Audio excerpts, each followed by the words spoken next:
Good morning class. Shri Deepchand Chaudhary महाविद्यालय से मैं आज आपके सामने बीए फर्स्ट सेमेस्टर में हमारा टॉपिक है अवधान की व्यक्तिगत निर्धारक। ठीक, तो अब कल हम लोगों ने क्लास में वस्तुगत निर्धारक देखे थे। ठीक, आज हम देखेंगे व्यक्तिगत निर्धारक। ठीक है, तो यहाँ पर कुछ पॉइंट हैं, 12 पॉइंट हैं।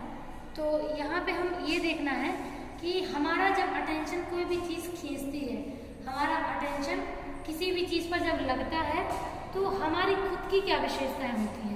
कल की क्लास में हमने वस्तुगत देखी थी, यानी कि सामने वाली वस्तु की क्या विशेषताएं होती हैं कि हमारा अटेंशन खिंच जाता है। अब हमें देखना है कि हमारी खुद की क्या विशेषताएं हैं जिस आधार पर क्या बोलते हैं अवधान है उसका खिंचाव हो जाता है। ठीक, अटेंशन डाइवर्ट हो जाता है। तो पहला पॉइंट है रुचि, यानी कि हमारा इंटरेस्ट। ठीक है, तो हमारा इंटरेस्ट किन चीज़ों में है किन में नहीं है, उस हिसाब से ये चीज़ें तय होती हैं कि हमारा अटेंशन सामने वाला ऑब्जेक्ट खींच पाएगा या नहीं। ठीक, अब सामने वाले ऑब्जेक्ट की क्वालिटी पर डिपेंड नहीं है, डिपेंड हमारे इंटरेस्ट पे है, क्योंकि ऑब्जेक्ट तो हमारे सामने बहुत सारे होते हैं, लेकिन हमारा अटेंशन सब पे थोड़ी डाइवर्ट होता उन्हीं पे जिनमें हमारा इंटरेस्ट होता है। सेकेंड है लक्ष्य एवं अभिप्राय। तो सेकेंड पॉइंट के अकॉर्डिंग माने तो सिंपल सा है कि हमारा जो उद्देश्य है, हम जिस कार्य को पूर्ति करने के लिए या जिस लक्ष्य की प्राप्ति के लिए हम अपना अवधान लगा रहे हैं, अपना अटेंशन फोकस कर रहे हैं, तो वो अटेंशन जो है हमारा वो डिपेंड करता है लक्ष्य पर कि हमारा वह लक्ष्य हमारे लिए कितना इम्पोर्टेंट है, लक्ष्य के मायने हमारे जीवन में क्या है। ठीक, तो लक्ष्य जितना इम्पोर्टेंट होगा उसी हिसाब से हमारा अटेंशन उसमें लगता है। नेक्स्ट है आदत। आप तो जानते हैं जब हम कोई काम बहुत लंबे समय तक बार बार लगातार करते रहते हैं तो वो चीज़ें हमारी आदत में आ जाती हैं, और जब कोई चीज़ हमारी आदत में आती है तो ये बिल्कुल क्लियर है कि आदत में आने के कारण वो चीज़ एक तरीके से हम मतलब ना चाहते हुए भी हमारा अटेंशन खिंच जाता है। क्यों? क्योंकि वो चीज़ हमारी हैबिट में आ चुकी है। तो जब हम किसी काम की आदत लग जाती है तो वो आदत बनने की वजह से वो हमारा अटेंशन खींच लेती है। नेक्स्ट है अभिवृत्ति। अभिवृत्ति मतलब एटीट्यूड, यानी कि हमारा जो सामने वाली चीज़ें हैं उसके प्रति हमारी क्या सोच है, क्या हमारी विचारधारा है, क्या हमारा एटीट्यूड है। ठीक है, तो डिपेंड करता है एटीट्यूड पे कि पर्सन जो है उसका जो क्या बोलते हैं वर्क बिहेवियर है वो किस ओर अग्रसर हो रहा है। ठीक है, नेक्स्ट है सामाजिक प्रेरणा। इसका मतलब है कि सोशल में क्या चीज़ें हमें मोटिवेट कर रही है, सोशल की क्या चीज़ें हमें बढ़िया लग रही हैं जो हमारा अटेंशन खींचने में हमें एक तरीके से पुश कर रही हैं, है ना। तो जब समाज में कुछ ऐसी चीज़ें हों जो हमें अपनी तरफ खींचने की कोशिश करें या जिनमें ऐसी प्रेरणाएं हों जो हमें डाइवर्ट कर सकें या हमारे अटेंशन को खींच सके या बना सके, तो उसे सामाजिक प्रेरणाएं कहते हैं। नेक्स्ट है स्वभाव। तो नेचर पे भी डिपेंड करता है, हर व्यक्ति का नेचर अलग होता है, हर व्यक्ति की सोच, हर व्यक्ति के जो क्या बोलते हैं काम करने का तरीका, ठीक, ये सब अलग होता है। तो स्वभाव पे भी डिपेंड करता है कि व्यक्ति का अटेंशन किस ओर खींचेगा। ठीक, तो मेन होता है नेचर। नेचर बहुत ही ज़्यादा इम्पोर्टेंट है। ठीक, तो नेचर ही डिसाइड करता है कि सामने वाला किस कार्य में रुचि ले। ठीक, तो रुचि जो है वो स्वभाव पर डिपेंड करती है। नेक्स्ट है मौलिक अवस्थाएं। ठीक, तो मौलिक अवस्थाएं क्या होती है? मौलिक मतलब रोजमर्रा की जो अवस्थाएं एक तरीके से डेली रूटीन में चली आ रही हैं। ठीक, तो डेली रूटीन की जो अवस्थाएं हैं वो मौलिक अवस्थाएं कहलाती हैं। तो उनकी पूर्ति में एक तरीके से जो हमारा खुद का अवधान है जब वो लगता है तो उसे हमारे व्यक्तिगत निर्धारक के द्वारा निर्धारित किया जाता है।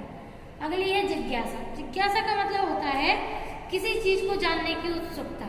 ठीक, चाहे उस चीज़ के बारे में आप जानते हो या नहीं जानते हो, लेकिन आपका अंदर से लगा रहता है कि आपको इसके बारे में जानना है, तो इसका मतलब आपका अटेंशन उसकी ओर खिंच रहा है। ठीक, तो अवधान कब खिंचेगा? जब आपके अंदर जिज्ञासा होगी। ठीक है, नेक्स्ट है अभ्यास। ठीक, तो अभ्यास क्या होता है? अभ्यास मतलब प्रैक्टिस। जब आप कोई काम बार बार करते रहते हैं तो बार बार करने की वजह से भी आपका अटेंशन उस ओर खिंच जाता है। ठीक, क्योंकि वो एक तरीके से वो चीज़ आपकी आदत में आने वाली है। ठीक, तो अभ्यास करने से भी जैसे मान लीजिए अगर आपको कोई चीज़ पसंद नहीं है और आपसे बार बार सामने वाले या फैमिली मेम्बर आपको बोल रहा है करने को, अब आप कर रहे हो, मजबूरी में कर रहे हो, अभ्यास कर रहे हो, अभ्यास कर रहे हो तो अभ्यास से कहीं ना कहीं चीज़ें होती हैं सरल, और सरल होने की वजह से अब आपका जो अटेंशन है वो खिंचने लगता है। ठीक, जुकाम बहुत हो रहा है, ध्यान रखना, ठंडी चीजें मत खाना। अभी सर्दी ठंडी चीजें और ठंडे मौसम में ठंडी चीजें, जैसे बादल है, अब इस चीज पे ऐसी कोई चीज मत खाना जो ठंडी हो, धूप में खा सकते हो। ठीक है, चलिए अगला है संवेग। संवेग मतलब इमोशन, यानी कि हमारे जो भी हाव भाव है, जो चीजें हम महसूस कर रहे हैं, जो हमारे साथ हो रही हैं, जिनकी वजह से हम अच्छा बुरा जैसा भी महसूस कर रहे हैं, तो वो सब होते हैं संवेग। कभी कभी हमारे इमोशन भी हमें दिशा निर्देशित करते हैं किसी को ध्यान देने को। ठीक, जैसे अगर आप बहुत खुश हैं तो आपका अटेंशन किस ओर खींचेगा? जो पॉजिटिव चीजें होंगी ना, चाहे मतलब जैसे मान के चलो कोई अपने वातावरण में बहुत सारी चीजें मौजूद होती हैं, हम खुश होते हैं तो हम कौन सी चीजें की ओर अपना अटेंशन देते हैं? जो अच्छे लगते हैं। और दुखी होते हैं तब, अगर आप दुखी है बहुत ज्यादा, या फिर आपको हम कहीं बाहर ले गए, मान लो ऊटी ले गए, राजा हिंदुस्तानी मूवी देखी है, वो गाना है कितना प्यारा तुझे रब ने बनाया, वो जो जिस पहाड़ी पे होता है ना, वो ऊटी की पहाड़ी है। इमेजिन करके देखो तुम लोग वहीं लेके गए, ठीक, और अचानक से आपको कोई ऐसी न्यूज मिली जो आपको बहुत मतलब हर्ट कर गई, एक तरीके से आपको हर्ट हो रहा है, ठीक, आप बहुत दुखी है। अब आप मुझे ये बताइए, ऊटी तो वही है, ऊटी तो पहले भी खूबसूरत था, उस समय भी खूबसूरत है और आगे भी रहेगा, लेकिन आपको क्या खूबसूरत लगेगा? इसका मतलब आपके संवेग, हाँ, आपके संवेगों को अब दुख महसूस हो रहा है, आपके संवेग महसूस करा रहा है कष्ट, तो कष्ट में अब कितनी भी खूबसूरत चीज सामने क्यों ना हो, अब वो अच्छी नहीं है। ठीक, तो इसका मतलब है कि हमारा अटेंशन उसी ओर जाता है। अगर हम दुखी हैं तो हमारा अटेंशन किस ओर जाएगा? दुख की ओर। अगर हम खुश हैं तो हमारा अटेंशन खुशी की ओर जाएगा। समझ में आ रहा? हाँ, तो ये आपके ऊपर डिपेंड करता है। नेक्स्ट है पूर्व अनुभव। पूर्व अनुभव का मतलब होता है जो चीजें आपने पहले सीखी है, आपने कोई चीज अच्छी सीखी पहले, अब वही सेम चीज आई, तो आपको पूर्व अनुभव है उसके बारे में कि आपको पिछली बार कैसा एक्सपीरियंस हुआ था, तो अब आपका अटेंशन उसी रूप में जाएगा। अगर मान लीजिए कोई चीज आपको बहुत कष्ट दे के गई हो और सेम चीज दोबारा घटित हो, तो फिर आपका अटेंशन उस कष्ट को खींच लेता है, मतलब महसूस हो जाता है आपको कहीं ना कहीं, पुराने अनुभव आपको याद आ जाते हैं। और लास्ट है हमारा अर्थ। अर्थ मतलब होता है कि जैसे मान लीजिए 10 व्यक्ति हैं, 10 व्यक्तियों ने अपने जीवन में अलग अलग अनुभव किए हैं, अलग अलग परिस्थितियां जी हैं, तो कहीं ना कहीं उनके जीवन में अलग अलग चीजें, मतलब सेम सिचुएशन के अलग अलग अर्थ हैं।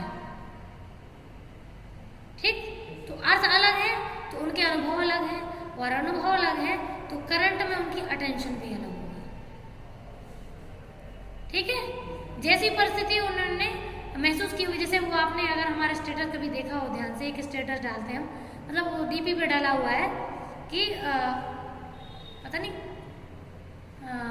ज़्यादा याद तो नहीं है, पता नहीं ऐसा ही है, अच्छा कि किसी चीज़ से अर्थ नहीं, शब्द समझ में आते हैं और अनुभव से अर्थ, डीपी पे डाला था अगर आप लोगों ने ध्यान दिया हो, और शायद अभी भी है, 8400 वाला नंबर है, उस पर है ये डीपी। ठीक, किताबों से शब्द समझ में आते हैं और अनुभव से अर्थ। अर्थ कब आते हैं? देखो चीजें वही हैं, हर व्यक्ति के जीवन में अर्थ अलग है। क्यों? क्योंकि उनके अनुभव अलग है। ठीक है, तो वास्तव में सेम सिचुएशन में हर व्यक्ति अलग अलग रिएक्ट करता है, क्योंकि उनके जीवन में उसके अर्थ अलग होते हैं।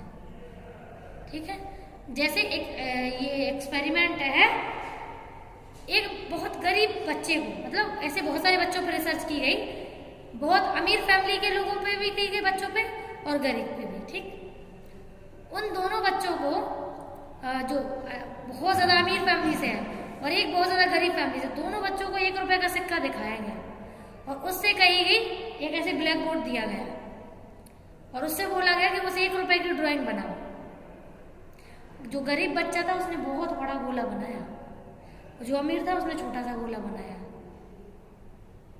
इससे क्या साबित होता है मालूम है? कि सिक्का तो वही है ना बेटा, रुपए तो एक ही है, सिक्के में कोई परिवर्तन नहीं है, लेकिन सिक्कों के अर्थ अलग हैं।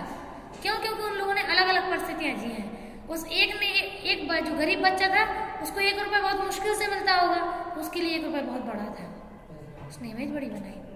और जो छोटा था, उसके मतलब जो अमीर फैमिली से था, उसको 1 रुपए क्या है, उसको 100, 150, 500, 1000 रुपए, 2000 या हो सकता है लाखों रुपए उसको ऐसे मिल जाते होंगे, तो उसके लिए 1 रुपए क्या होगा? कुछ भी नहीं। उसने 1 रुपए की छोटी इमेज बनाई। क्लियर है?